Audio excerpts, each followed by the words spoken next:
Welcome back, everyone. You're listening to WSB Stony Brook. You just finished listening to the Prophecy EP by Zoúme. We're now joined by two of the members. How about you guys introduce yourself?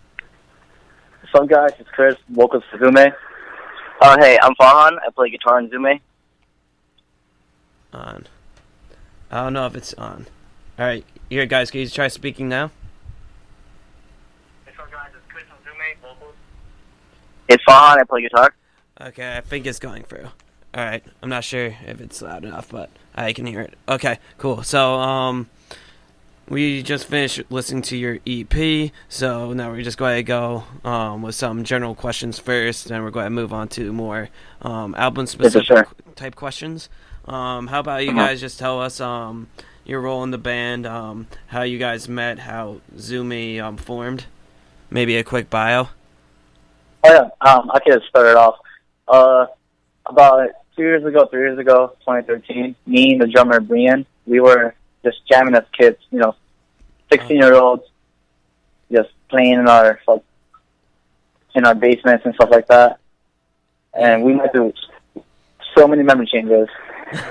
And throughout the last 2 years, we just met Farhan at a practice when he was 14 years old. And ever since then, we got a group together, and we never stopped going. After that. So I'm just... okay, if you want to keep going. Sorry. I met them at one of the practices, and I was their producer for a long time. But then, the more I played guitar for them, I ended up just joining them. And ever since, we've just been playing guitar for them and trying to do as much as I can. All right. So I'm just pretty curious. How did the band name come about? Because I don't hear many band names like Zoúme, because it's usually blank for blank or So I'm just curious where it came from, maybe what it means. Oh yeah, for sure. So Zoúme basically came from the Greek meaning of "we live." So basically, our band means "we live." Okay. It's just in Greek, and it's pronounced Zoúme. Oh, okay. And the way it came about is that we had a different band name for a show, our very first show together 2 years ago. And we named that band name, and there was another band from New Jersey that had the same name. And they had so much more likes and so much more fame. And we had no choice but to switch it. I can review that band, and I love that band. They're cool. That band was called Chase to Safety. Oh, okay. And after that band name was taken, we were all stressed out, figuring out a name. And one of our friends came up with Zoúme, and I was like, you know what? I like Zoúme because it starts with Z, and I never see a band name start with a Z. Yeah. It's really unique. So, That's true. So that's how it came about. All right, so in March, you guys got featured on the Old Press, one of the top 7 underground NYC bands you need to hear, which is pretty awesome, getting press like that. So what was your reactions when that article came out? Farhan, you could go first. Oh, yeah. First, thank you. And I was amazed because All Press is something we always read and we always see online. Our favorite bands even, we kind of keep up with them through All Press sometimes. And when we saw people tagging us, oh, you guys are on this article, we were like, holy, that's crazy. Yeah. But it was really awesome to see that. For me, it was insane. I think I was at work, and I saw people just sharing our stuff on Facebook through the website All Press. And I was just like, oh my god, I can't believe this. Because it happened twice. The first time was mind blown. The second time, I just lost my mind. But I think it's a good thing that AP is seeing our name now. And hopefully they keep seeing it on there. It's definitely a big step. And I was amazed, man. And I hope it happens again. Yeah. So another thing I wanted to talk about, recently you guys played a show with Crucible, which featured members of We Came as Romans. So I just want to see how that went, and how was it pretty much like playing new material to fans in front of you off the new EP? For sure. That night went amazing. We had so many people from Long Island, from the city, all come to our show. people, that was the first day our EP released, and everybody bought the EP. Like, at least most people, some new people bought it. And even though they didn't know the words to the new song, I saw them bobbing their heads, and I saw people jamming. And there was actually like an accident in between the set from like people pitting in the crowd, and that was pretty unfortunate, but it still made for a good show. But yeah, it was great, man, and those guys are amazing. Yeah, we played a new song that night too that we've been practicing a lot, but we didn't get to play until that night. And it was just really awesome to see people jamming out to the new songs and the songs we had out for a while too. And yeah, we gave them a CD. So hopefully Crucible is jamming Prophecy right now. Alright, so let's just get into business. We're going to start talking about the album, alright? So, yeah. First question I wanted to ask, what was your routine in making this album? Was it different compared to your earlier releases on, like, Bandcamp? Oh, fine, you can take that. Oh, yeah. Well, yeah, it's definitely different than our last release, Storyteller, because with Storyteller, we kind of had the luxury to record everything within, like, a month straight. So, like, everyone would be recording for, like, a day, every day a week. But this time around, we all had so much going on, but, you know, everyone would be at school and work and everything. Yeah. So we kind of had to work around all that. And so I guess even though it took a lot more time because of that, but I really liked how it came out because we were able to also spend more time on it. Yeah. To make sure it was exactly how we wanted it to be. Yeah, don't, like, rush it out. Take your time with it. It was definitely insane, man, because I'll be getting out of work at 8 p.m. I'll be at Farms by 8:30, leave at 2 in the morning, start my day at 7 again. Multiple days, like a week. Wow. So it was insane, but I think you could hear the amount of pain and emotion that went through the EP.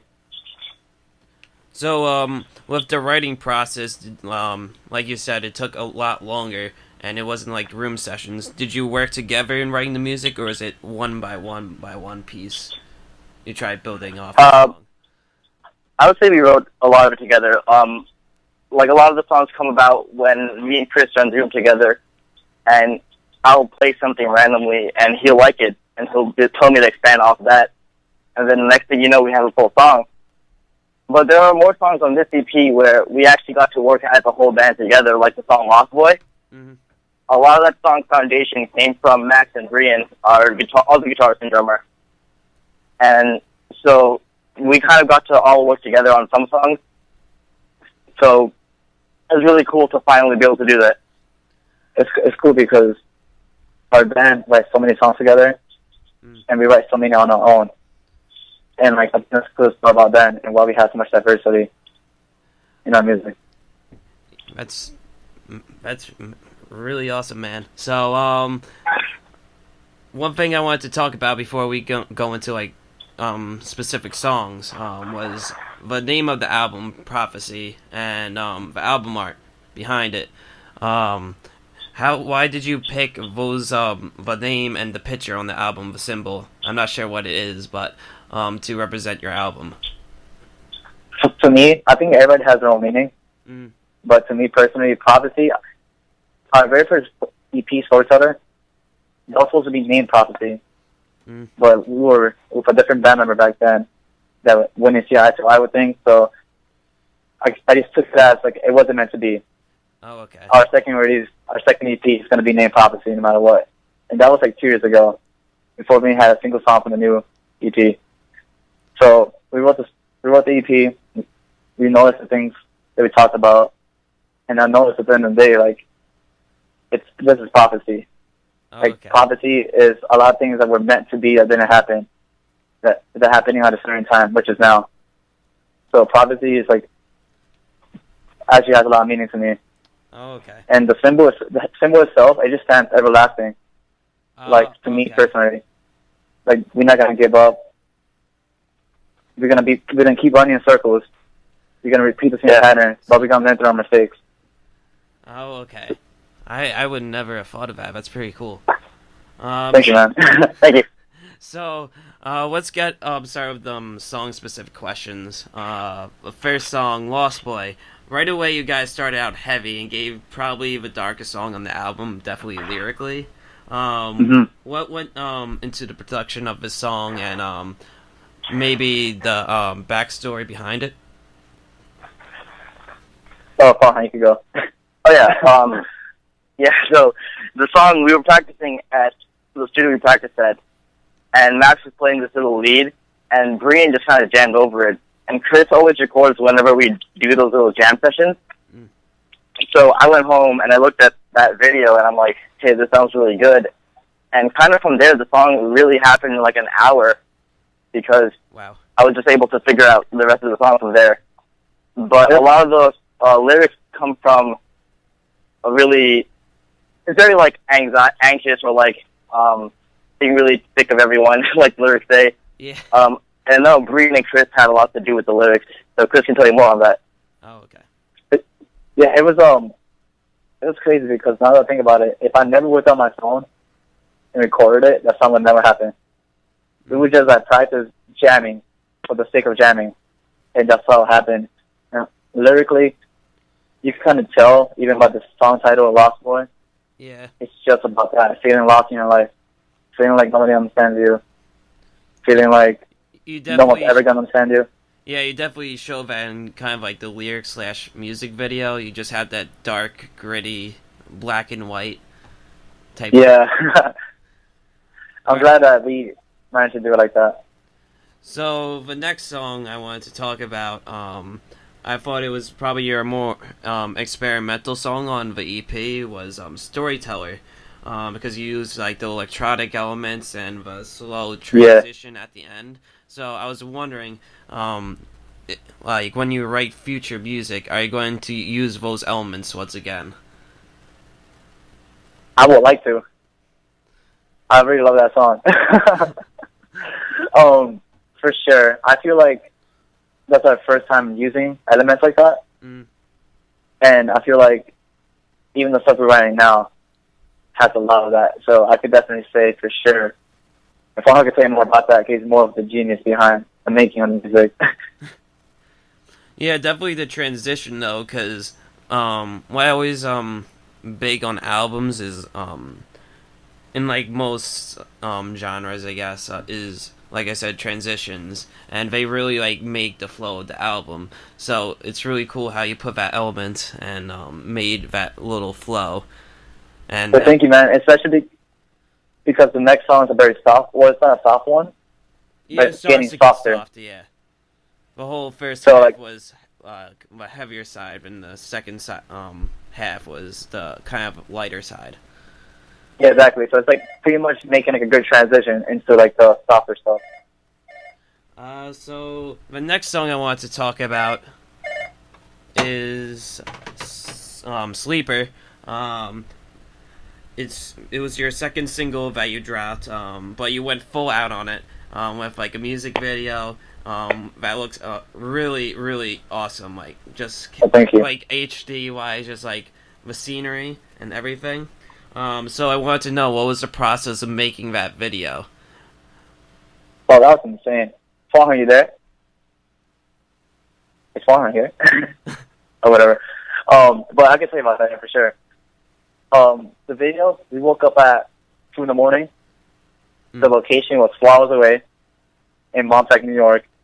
Oh, okay. I was And wondering where it was. Yeah, it was insanely far. For us, at least. We didn't really come in with an idea. We just came with a performance vision. Mm. And our director, Alex, from Black Wolf Imaging, he took it to the next level. Like, he had a drone. So that's He how you just, got like- those overhead shots. Yeah, that's all drone shots.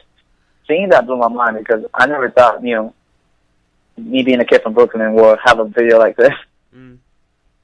So, like, that just blew my mind having a video like that.